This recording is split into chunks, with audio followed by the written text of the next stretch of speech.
వసుదేవసుతం దేవం కంసచాణూరమర్దనం దేవకీ పరమానందం కృష్ణం వందే జగద్గురుం. ఓం శ్రీ రాధాకృష్ణాభ్యాం నమః. ఓం కృష్ణం వందే జగద్గురుం, అర్జునం వందే జగదేక వీరం. మనకి ఇప్పుడు గ్రహాల మార్పు జరగబోతుంది. ఎలా? గురుగ్రహము 2 అక్టోబర్ 2 జూన్ 2026 సంవత్సరం నుంచి మనకి మిథున రాశి నుంచి కర్కాటక రాశిలోకి మారుతున్నాడు. దీనివల్ల కొన్ని రాశుల వారికి మేలు జరుగుతుంది, కొన్ని రాశుల వారికి యావరేజ్గా ఉంటుంది, కొన్ని రాశుల వారికి బిలో యావరేజ్గా ఉంటుంది. అయితే ఈ నెలలో కొన్ని రాశులు కొన్ని మారుతున్నాయి అన్నమాట. అవేంటో మనం చూద్దాం. ఇప్పుడు మనకి 15 జూన్ 2026 సంవత్సరంలో మిథున రాశిలోకి రవి మారుతున్నాడు. అలాగే 20 జూన్ 2026 సంవత్సరం నుంచి కుజుడు వృషభ రాశిలోకి మారుతున్నాడు. అలాగే 22 జూన్ 2026 సంవత్సరం నుంచి మనకి బుధుడు కర్కాటక రాశిలోకి మారుతున్నాడు. తర్వాత 29 జూన్ 2026 సంవత్సరంలో కర్కాటక రాశిలో బుధుడు వక్రిస్తున్నాడు. ఇవి ఇన్ని జరుగుతున్నాయి అన్నమాట జూన్ నెలలో. అంటే 1/6/2026 సంవత్సరంలో కర్కాటకంలోకి గురుడు రాత్రి 1:50 తర్వాత మారుతున్నాడు కాబట్టి 2వ తారీఖు అంటున్నాం. అలాగే 8/6/2026 సంవత్సరంలో కర్కాటకంలోకి శుక్రుడు మారుతున్నాడు.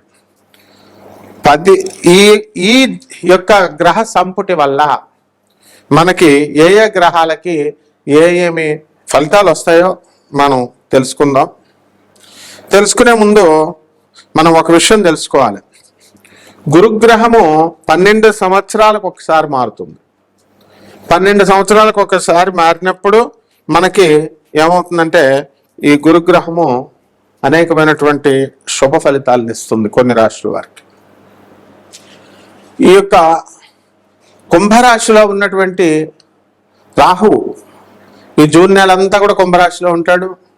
కేతువు మరి మనకి సింహరాశిలోనే ఉంటాడు. మీనరాశిలో శని ఉన్నాడు. ఈ యొక్క ప్లానెట్స్ కాంబినేషన్ వల్ల మనం ఏమనుకుంటామంటే ఒక అద్భుతాలు జరగబోతున్నాయేమో. ఇప్పుడు అందరూ కూడా చెప్పేదాన్ని బట్టి మిథున రాశి వారికి అందరికీ అద్భుతాలు జరగబోతున్నాయి అనుకుంటున్నారు. ఏం అద్భుతాలండి గురువు గారు మిథున రాశి వారికి అని చాలా మంది అడిగారు. ఒక ఆయన మిథున రాశి ఆయన అమెరికాలో జాబ్ చేస్తున్నాడు. వాళ్ళ భార్య పిల్లల్ని తీసుకొని అమెరికా ఇప్పుడు వాడు వెళ్ళిపోతున్నారు. ఉద్యోగంలో 6 సంవత్సరాలకే వచ్చిందండి కాంట్రాక్టు అమెరికాలో. ఇది ఏమన్నా ఎక్స్టెండ్ అవుతుందా అన్నారు. అవ్వచ్చు. అలాగే ఈ యొక్క మిథున రాశి వాళ్ళకి మరి నేను హౌస్ వైఫ్ అండి, మరి నాకేమవుతుందండి అంటే డబ్బులు వస్తాయమ్మా. మీ మిథున రాశి వాళ్ళకి, మీ తమ్ముడు వాళ్ళకి, మీ మరదల వాళ్ళకి డబ్బులు వస్తున్నప్పుడు నీకెందుకు డబ్బులు రావంటే, డబ్బులు నేను హౌస్ వైఫ్ని కదండి నాకు ఎలా వస్తాయి అంటారు. అది ఎలా వస్తాయో మనకు తెలియదు. మనకి డబ్బులు వస్తాయంటే వస్తాయి అంతే. మరి అది యూట్యూబ్లో చెప్పేటటువంటి జ్యోతిష్కులు కానీ, పీఠాధిపతుల రూపాల్లో ఉన్న వాళ్ళు కానీ, పీఠాధిపతులు కానీ, ప్రవచనకారులు కానీ వస్తాయంటే వస్తున్నాయి అంతే అని చెప్తున్నారు. కష్టపడిందే చదువు వస్తుందా? సాధనమున సమకూరు అని చెప్పారు. ధరణిలోన కష్టపడితేనే మనకి చదువు వస్తుంది, కష్టపడితేనే డబ్బులు వస్తాయి. కాబట్టి మీరు ఈ మాయా నుంచి బయటకు వచ్చేసేయండి. గ్రహాలు మారుతాయి కాబట్టి మనకేవో అద్భుతాలు జరగబోతున్నాయి. అలాగే మనకి సూట్ కేసులో లక్ష్మీదేవి డబ్బులు పట్టుకొని వచ్చేస్తుంది. ఇలా జరగవు. ప్రాక్టికల్గా ఉండాలి. మనం ఖచ్చితంగా మార్పు వస్తుంది. ఇప్పుడు మనకు వర్షం పడుతుంది అనుకోండి, ఆ వర్షాన్ని మనం ఆపలేం, కానీ అక్కడ గొడుగు వేసుకుంటే మన మీద పడకుండా అక్కడ వరకు మన వరకు మనం ఆపుకోవచ్చు. ఒకసారి స్వామి వివేకానందుల వారు ఆయన ట్రైన్లో ప్రయాణం చేస్తున్నారు. ఆయన పక్కన ఉన్నటువంటి వ్యక్తి ఒకడు అడుగుతాడు, ఏమండి మరి ఇప్పుడు భోజనం సమయం అయిందండి, లంచ్ సమయం, మరి ఎలాగ వస్తుందండి మీకు భోజనము అని అడుగుతారు. అడిగితే భగవంతుడు పంపిస్తాడు అని అంటాడు. దేవుడు ఎలా పంపిస్తాడండి అని అడిగితే సరే అది అయిపోయింది. నాగ్పూర్ స్టేషన్ వచ్చింది. ఆ స్టేషన్ వచ్చినప్పుడు అక్కడ నరేంద్ర నరేంద్ర అని చెప్పి పిలుస్తూ వివేకానంద అసలు పేరు అనమాట నరేంద్రుడు. ఆయన వచ్చి ఆ పేరుతో పిలిస్తే ఇదిగో మీకు ఇమ్మన్నారు అని చెప్పేసి ఆ యొక్క మంచి మంచి చక్కగా పెద్ద పెద్ద క్యారేజీల్లో భోజనాలు ఇచ్చారు. ఎవరు అండి అని అడిగితే ఏమో నాకు తెలీదు అని వివేకానందుడు చెప్తాడు ఆ వ్యక్తికి. పేరు కట్టుకొని రామకృష్ణ పరమహంసుల వారి భక్తులు, ఆ పరంపరలో వచ్చినటువంటి భక్తులు స్వామి వివేకానంద గురించి తెలుసు కాబట్టి తమ గురువు గారైనటువంటి రామకృష్ణ పరమహంసుల గారు తన భక్తులకు ఆదేశిస్తే స్వామి వివేకానందుల వారికి వచ్చింది. అలా మనము ఏ పనులు కూడా మనము కష్టపడి దానికోసం మనం వెయిట్ చేయాల్సినటువంటి అవసరం లేదు. మనం చేయాల్సింది ఏమిటి అంటే భగవంతుడి మీద అపారమైనటువంటి విశ్వాసం, గురు పరంపరలో మనము ఉండాలి. ఆ గురు పరంపర దగ్గర ఉన్నటువంటి గురువులను అంటిపెట్టుకుని ఉండాలి. అప్పుడు మనకి ఆ గురు సిస్టమ్ వస్తుంది.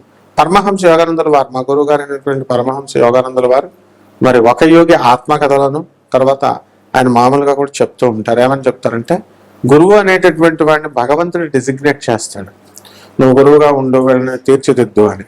అలాగే ఆ యొక్క గురు పరంపరలో ఉన్నటువంటి ఆ గురు సిస్టంలో ఉన్నటువంటి శక్తి మనకి అడ్వైస్ చేస్తుంది, మనల్ని ఎప్పటికప్పుడు మనల్ని సంరక్షిస్తూ ఉంటుంది. ఇది గురుడు ఎగ్జాక్ట్గా చేసే పనులు. కాబట్టి ఎవరెవరో 300 సంవత్సరాలకు ఒకసారి వస్తుంది, గురుడు మారిపోతున్నాడు. ప్రతి సంవత్సరం గురుడు మారుతాడు. ఒక్కొక్క రాశిలోకి 12 రాశులకు 12 సంవత్సరాలకు ఒకసారి మారుతాడు. ఇది పెద్ద వింత కాదు. కానీ అలా మనకి ఏదో వండర్స్ జరుగుతున్నాయి, మీరు ఈ మాల వేసుకోండి, లేకపోతే ఈ సింధూరం పెట్టుకోండి, ఈ పూజ చేసుకోండి, ఆ హోమం చేసుకోండి, ఇలాంటివి ఏమీ అవసరం లేదు. మీకు ₹1 ఖర్చు అవ్వకుండా మీకు స్వామి వివేకానందుల వారు చెప్పారు.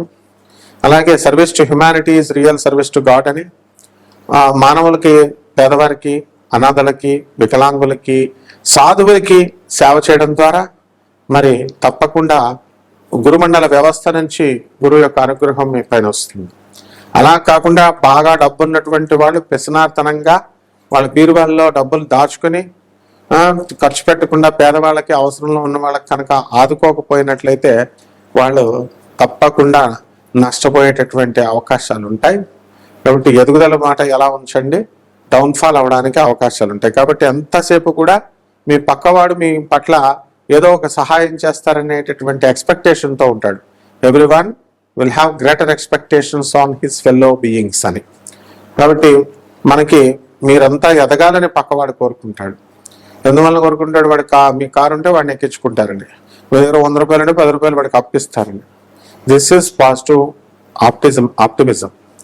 అందువలన ఇదంతా కూడా స్వామి వివేకానందుడు, జగద్గురు ఆదిశంకరాచార్యులు వారు, ప్రభాత రంజన్ సర్కార్, ఆనందమూర్తి గారు ఇలాంటి వాళ్ళు చెప్పేవి.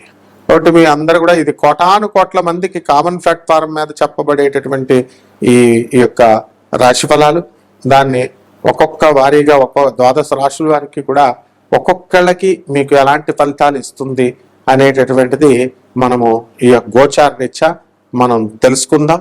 వ్యక్తిగత జాతకాల ద్వారా మాత్రమే తెలుస్తుంది.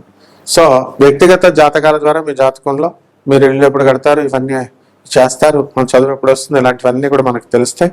నాసా లైవ్ రిపోర్ట్స్ని బట్టి మనం చెప్పడం అనేటటువంటిది జరుగుతుంది. కాబట్టి ఈ గురువు మార్పు వల్ల ఏ రాశుల వారికి ఎలాంటి జరగబోతున్నాయి అనేటటువంటిది విడివిడిగా ఒక్కొక్క రాశి వారిని చూసి తెలుసుకుందాం. కర్కాటక రాశి.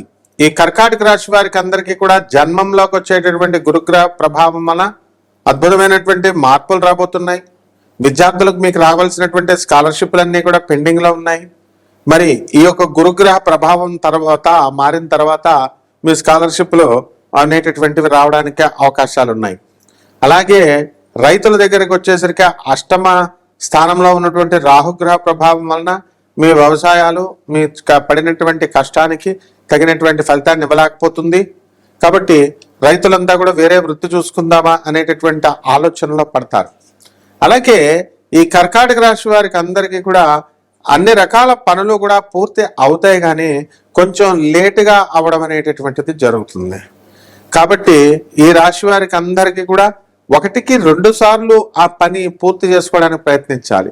కేవలం ఒకసారి ఒక పని కోసం వెళ్ళి అది అవ్వలేదని చెప్పేసి మళ్ళీ అప్లై చేయడం మానేయకూడదు. ఉదాహరణకి విద్యార్థులు ఒక ఎంట్రన్స్ రాస్తారు. ఎంట్రన్స్ రాసినప్పుడు వాళ్ళు సెలెక్ట్ కాకపోతే ఇక మనకు రాదులే అని మొదలైకూడదు, అన్ని రాయాల్సినటువంటి అవసరం ఉంది. అదేవిధంగా ఇక్కడ కూడా ప్రతి చిన్న పనిలో కూడా కర్కాటక రాశి వారు అనేక సార్లు కష్టపడాల్సినటువంటి అవసరం వస్తుంది. అప్పుడు విజయం తప్పకుండా మనకు వస్తుంది. అలాగే ధనస్థానంలో ఉన్నటువంటి కేతుగ్రహ ప్రభావం వలన అకల్ట్ సైన్సెస్ మీద, మిస్టిక్ సైన్సెస్ ద్వారా ఆదాయాలు మీకు కలగడానికి అవకాశాలు ఉన్నాయి. అలాగే ప్రతి పని కూడా చాలా నిదానంగా మీరు పూర్తి చేయడం అనేటటువంటిది జరుగుతుంది. అలాగే ఈ కర్కాటక రాశి వారికి అందరికీ కూడా లాభంలో ఉన్నటువంటి రవి బుధ గ్రహాల ప్రభావం వలన, అందులో వ్యయంలో ఉన్నటువంటి శుక్రగ్రహ ప్రభావాల వలన మీకు బుధాదిత్య యోగం పట్టి మీరు కారులో తిరిగేటటువంటి యోగం మీకు ఏర్పడుతుంది. అదేవిధంగా ఇల్లు కట్టుకునేటటువంటి అవకాశాన్ని మీకు రావడం అనేటటువంటివి జరుగుతాయి. సినిమా రంగంలో ఉన్నటువంటి వాళ్ళు ఎక్కువ రాణించడానికి అవకాశాలు ఉంటాయి. సోషల్ మీడియాలో ఉన్నటువంటి వాళ్ళకి ప్రమోషన్స్, అధిక వ్యాపారము జరగడం అనేటటువంటిది జరుగుతుంది. ఇక పరిహారాల దగ్గరికి వచ్చేసరికి అష్టమ రాహు కాబట్టి రాహు జపం చేసుకోండి, రాహు స్తోత్రాలు చదవండి. రాహుకి కిలోంపావు మినుముల్ని, ఆవుపేట రంగు ఉన్నటువంటి వస్త్రాలనిచ్చి పేద బ్రాహ్మణులకి శనివారం నాడు ఉదయం 8 గంటలకు దానం చేసుకోండి. దశ మహావిద్యల్లో ఒకటైనటువంటి మరి బగలాముఖి అమ్మవారి యొక్క హోమాన్ని కానీ, ఆమె యొక్క మంత్ర జపాన్ని చేసుకోవడం ద్వారా బ్రహ్మాండంగా కలిసి వస్తుంది. శుభమస్తు.